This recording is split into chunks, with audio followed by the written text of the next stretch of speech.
I have to share a quick story about a client named Nick because I think it will resonate with a lot of people and their mentality about debt versus asset.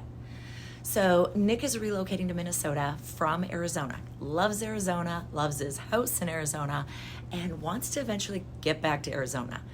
The job he's going to take here probably 5, 7, 8 years, and then hopefully he's going to be back in Arizona.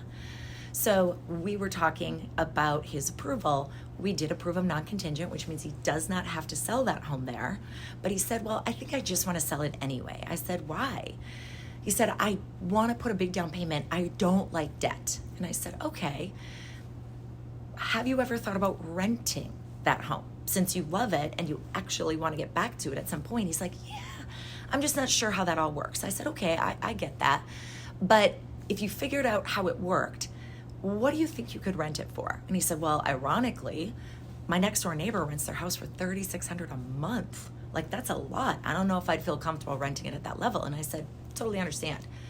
What if you could rent it for $3,000? You would feel comfortable. What do you think? And he's like, I could easily rent it for that. I said, okay, now let's look at the mortgage payment on that house. You have a 3.25% interest rate.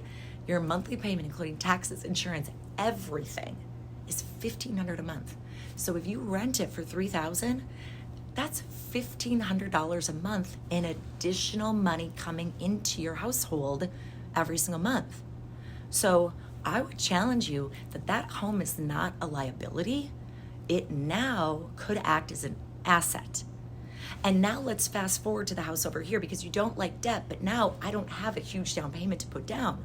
So that $1,500 a month payment that you wanted on this new house now is going to be closer to $2,500. However, if you have that income and your monthly payment's $2,500, now with that additional income, it's almost like that monthly payment on your new house is $1,000 a month.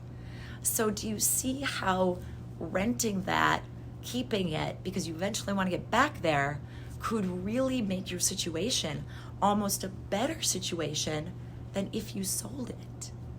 And at that moment, it was a light bulb for him, because he didn't think about it this way. Everyone thinks mortgage is a debt, and in some instances, it really can be an asset. So these are the kind of conversations that we have with clients to be strategic and get them thinking about the big picture, not just rate, fee, and debts.